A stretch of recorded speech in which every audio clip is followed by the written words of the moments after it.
এবং অনেক দিন ধরেই আমরা জানি তীব্রামতা বিভিন্ন ইস্যু নিয়ে ওনারা ইস্যু সমাধানের লক্ষ্যে বারবার আমাদের গোচরে এনেছেন, কেন্দ্রীয় সরকারের গোচরও এনেছিলেন এবং মাঝে মধ্যে আমাদের ডায়লগও হয়েছে ওনাদের সাথে যে কিভাবে ওনাদের এই সমস্যার সমাধান হয়। তো শেষ পর্যন্ত এই ঐতিহাসিক দিন আজকে এলো এবং সেই ঐতিহাসিক দিনে দিল্লিতে আজকে যে ট্রাইপার্টিট চুক্তি স্বাক্ষরিত হয়েছে, এর জন্য আমি সর্বপ্রথম আমাদের যশস্বী প্রধানমন্ত্রী নরেন্দ্র মোদীজি এবং আমাদের ভারত সরকারের গৃহমন্ত্রী এবং সমবায় মন্ত্রী ওনাকে আমি ধন্যবাদ দিতে চাই এবং ওনার ঐকান্তিক যে চেষ্টা, সেই চেষ্টার কারণেই আজকের এই ঐতিহাসিক চুক্তি সম্পাদিত হয়েছে। এবং আমি ধন্যবাদ দেব তীব্রামতা দলের যিনি ফাউন্ডার যিনি ছিলেন মহারাজা প্রদ্যোৎ কিশোর মাণিক্য দেববর্মনজিকে। এবং সেখানে গতকালই আমি বিধানসভার থেকে আমার যেতে হয়েছে, আমার সাথে আমাদের দুজন মিনিস্টারও আমার সাথে গিয়েছিল। আপনারা সবাই দেখেছেন কারা কারা গিয়েছে এবং আমার সাথে চিফ সেক্রেটারি মহোদয় গিয়েছেন, কারণ ট্রাইপার্টিট যে চুক্তি সেখানে ত্রিপুরা সরকারের পক্ষ থেকে চিফ সেক্রেটারি মহোদয় সাইন করবেন, এর জন্য উনিও যেতে হয়েছে ওনাকে। অ্যাকচুয়ালি আমি দিল্লিতেও বলেছি it is the need of the hour এবং বর্তমান সময়ে এই চুক্তির খুব ইম্পর্টেন্ট এবং আমরা চাই যে ত্রিপুরাতে শান্তি বজায় থাকুক।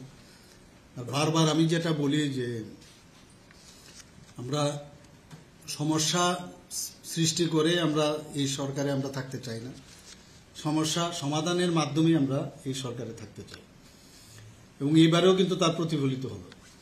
কেন্দ্রীয় সরকারও বারবার এই চেষ্টা করেছেন। নর্থ ইস্ট রিজিয়নে আমরা সবাই জানি কতগুলো চুক্তি সম্পাদিত হয়েছে, সবাই আমরা জানি।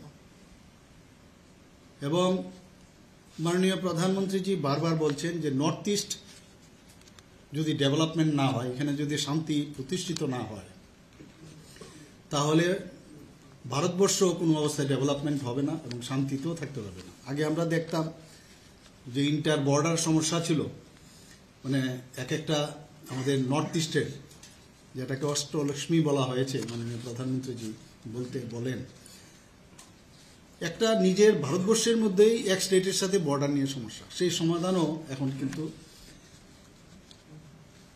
কেন্দ্রীয় সরকারের হস্তক্ষেপে সেই সমাধানও হয়েছে। এবং আজকে কিন্তু আরেকটা নতুন ইতিহাস সৃষ্টি হলো ত্রিপুরার ইতিহাসে তো বটেই, এবং এতগুলো চুক্তির মধ্যে আরেকটা উল্লেখযোগ্য চুক্তি আজকে তীব্রামতার সাথে এই চুক্তি সম্পাদিত হয়েছে। এবং এতে করে আমাদের ত্রিপুরাতে আমরা যেটা বারবার বলছি, যেখানে আমরা জাতি জনজাতি আমরা সবাই মিলে একসাথে ত্রিপুরাকে এক ত্রিপুরা, শ্রেষ্ঠ ত্রিপুরা আমরা বানাতে চাই, সেটা কিন্তু এই চুক্তির পরিপ্রেক্ষিতে আমি বলবো আমরা এক ধাপ কিন্তু আমরা এগিয়ে গেলাম। এবং আমরা বারবার বলছি যে যতক্ষণ ধরে শান্তি সম্প্রতি না থাকবে কোনো অবস্থায় ডেভেলপমেন্টও হবে না। তো সেই দিক দিয়ে বিচার যদি আমরা করি, মাননীয় গৃহমন্ত্রীজি বলেছেন যে আজকের দিনটি সত্যিই একটা ঐতিহাসিক। এবং আমরা দেখেছি আগে দেখতাম যে নর্থ ইস্ট মানে একটা উগ্রপন্থীদের একটা আনাগোনা, উগ্রবাদ, যেন মনে হচ্ছে যেন এখানে উগ্রবাদের মাধ্যমেই এই নর্থ ইস্ট চলবে এবং নানা রকম বিবাদ এই নর্থ ইস্টের মধ্যে থাকতো। ত্রিপুরাও এর মধ্যে আমরা সবাই জানি যে এনএলএফটি থেকে আরম্ভ করে বিভিন্ন সময় বিভিন্ন উগ্রবাদী সংগঠন এখানে ছিল এবং সেইগুলোকে এখন হিংসামুক্ত বলুন, আজকে উগ্রবাদ মুক্ত বলুন, বিবাদমুক্ত বলুন, সেটা কিন্তু মাননীয় প্রধানমন্ত্রীজির মার্গদর্শনে এবং আমাদের গৃহমন্ত্রীজির হস্তক্ষেপে সেটা সম্ভব হয়েছে। এবং ত্রিপুরায় শুধু নয়, সারা নর্থ ইস্টার্ন রিজিয়নে যারা এই বিশ্বাস করতেন তারা কিন্তু আজকে মূল স্রোতে ফিরে এসেছেন। বিভিন্ন সময়ে আপনারা দেখেছেন, এর মধ্যেও অনেকে যারা এই উগ্রপন্থা ছাড়তে পারেননি, এখনো কিন্তু টাইম টু টাইম ওরা কিন্তু সারেন্ডার করছেন, মূল স্রোতে ফিরে আসছেন। এবং 2019-এর যে NLFT চুক্তি আমরা সবাই জানি, সেই চুক্তিও সম্পাদিত হয়েছিল। 2020-তে ব্রুরিয়াং শরণার্থীদের সঙ্গে যে কোয়াড্রিপার্টাইট যে চুক্তি, সেটাও আমরা সবাই জানি। 2021 সালে কার্বি চুক্তি, 2022 সালে আদিবাসী চুক্তি এবং পরে আসাম মেঘালয় আন্তঃরাজ্য সীমানা যে নির্ধারণ চুক্তি, সেটাও হয়েছে। 2023 সালে আসাম অরুণাচল প্রদেশ, সেখানেও বর্ডারের যে নির্ধারণ সেটা চুক্তিটাও হয়েছে। 2023 সালে ডিমাসা চুক্তি হয়েছে। UNLF চুক্তিও পরে যেটা আলফা শান্তি চুক্তি, সেটাও হয়েছে।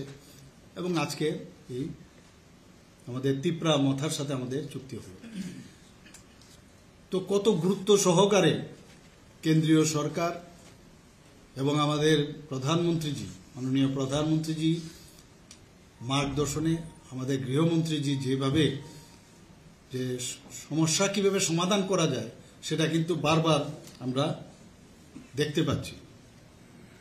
এবং এতে করে এই যে আমাদের NDA সরকার আছে, সেখানে কিন্তু প্রায় 11টা ভিন্ন ভিন্ন যে আমাদের চুক্তি আছে, তার মাধ্যমে এই নর্থ ইস্টের একটা পিস যাতে থাকে, শান্তি যেন প্রতিষ্ঠিত হয়।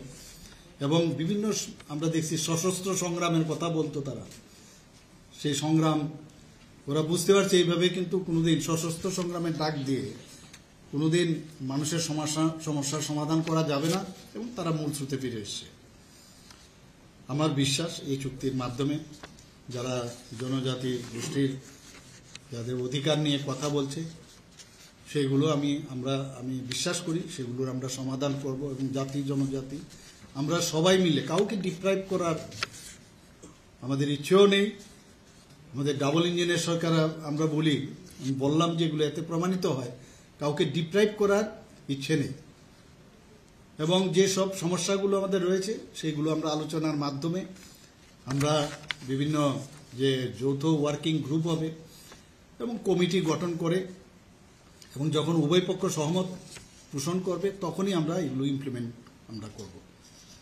এবং বিশেষ করে যে বিষয়গুলো নিয়ে আজকে ভেরি ইম্পর্টেন্ট, আপনারা বাই দিস টাইম নিশ্চয়ই পেয়ে গেছেন, সেগুলো হচ্ছে তাদের ইতিহাস, জনজাতিদের ইতিহাস এবং জমির অধিকার, রাজনৈতিক অধিকার, অর্থনৈতিক উন্নয়ন, পরিচিতি, সাংস্কৃতিক, ভাষা ইত্যাদি বিষয়ে বেশি স্ট্রেস দেওয়া হবে, যাতে করে এগুলো আমরা সমাধান করতে পারি।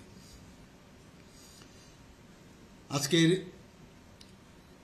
যখন ওখানে চুক্তি সম্পাদিত হয়েছিল, সেখানে আমাদের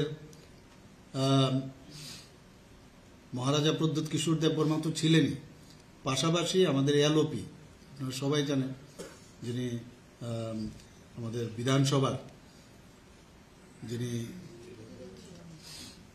লিডার অফ অপোজিশন, উনি ওখানে ছিলেন। তাছাড়া উপস্থিত ছিলেন ত্রিপুরা মথার যিনি প্রেসিডেন্ট বিজয় কুমার রাঙ্কলও উপস্থিত ছিলেন, এবং আমাদের যে ত্রিপুরা সরকারের মাননীয় মন্ত্রী বিকাশ দেববর্মা এবং শ্রী শুক্লাচরণ নোয়াতিও উপস্থিত ছিলেন। এবং এখানে আমাদের ত্রিপুরা সরকারের তরফ থেকে চিফ সেক্রেটারি স্বাক্ষর করেছেন শ্রী JK সিনহা মহোদয়, এবং কেন্দ্রীয় সরকারের পক্ষে স্বাক্ষর করেন ভারত সরকারের স্বরাষ্ট্র মন্ত্রকের যিনি অতিরিক্ত সচিব শ্রী পীযূষ গোয়েল। তো আমি আশা করি যে আমাদের একসাথে মিলে আমরা এক ভারত শ্রেষ্ঠ ভারত, এক ত্রিপুরা শ্রেষ্ঠ ত্রিপুরা অবশ্যই এই চুক্তির মাধ্যমে সেটা আমরা করব। সবাইকে অসংখ্য ধন্যবাদ। এর আগে যে ট্রাইপার্টাইট একটা কমিটি ছিল আইটির পিছনে, এটা কি ডিজলভ হয়ে গেছে? কোনটা ট্রাইপিটি? হাই পাওয়ার মোডালিটি কমিটি একটা বানানো হয়েছিল আগে। না, এখন যেহেতু এটা আমাদের হয়ে গেছে না, তো ন্যাচারালি এখন নতুন করে আমরা বানাবো। ওইটা যে অবস্থায় আছে, কিন্তু এখন যেহেতু এটা আপ টু ডেট, তো ন্যাচারালি আমার মনে হয় এটার মধ্যে আমাদের স্ট্রেস দিতে হবে। আচ্ছা, আরেকটা প্রশ্ন হলো, জয়েন্ট ওয়ার্কিং গ্রুপ হবে, এটা কম্পোজিশন কি হবে, কবের মধ্যে হতে পারে? এটা আমরা তো নিশ্চয়ই করবো। এখন তো আবার ইলেকশন প্রায়, আজকে তো ডিক্লেয়ারও হচ্ছে সব জায়গায়, ক্যান্ডিডেটও ডিক্লেয়ার হয়েছে, কিন্তু এর মাঝেও কিন্তু আমরা কাজ শুরু করে দেব কি, এবং সময়ের মধ্যেও যেন সব আমরা শেষ করতে পারি, সেটাও কিন্তু এই ট্রাইপার্টাইট যে আমাদের চুক্তি আছে তার মধ্যে বলা হয়েছে, কিন্তু একজ্যাক্ট ডেট বলা যাবে না। ইলেকশন আগে কি মানে ধরুন কমিটি ফরমেশন এবং কি মিটিং না, সেটা দেখবেন যখন যখন হবে, আপনারা তো নিশ্চয়ই তার খবর পাবেন। আমরা তো চেষ্টা থাকবে, কিন্তু যেহেতু ইলেকশন ঘোষণা হয়ে গেছে, মানে ঘোষণা হতে চলছে এবং আমাদের ক্যান্ডিডেট ডিক্লেয়ার হয়ে গেছে, তো ন্যাচারালি সবাই ব্যস্ত থাকবে এখন ইলেকশন নিয়ে।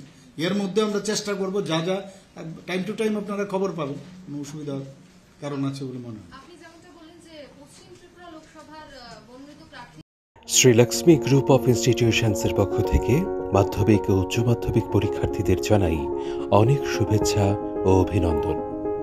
জীবন গড়ার পথে এই পরীক্ষা হয়ে উঠুক অন্যতম নির্ণায়ক ও ইতিবাচক একটি প্রক্রিয়া। শুভেচ্ছান্তে শ্রীলক্ষ্মী গ্রুপ অফ ইনস্টিটিউশনস, যোগাযোগ 9066776746।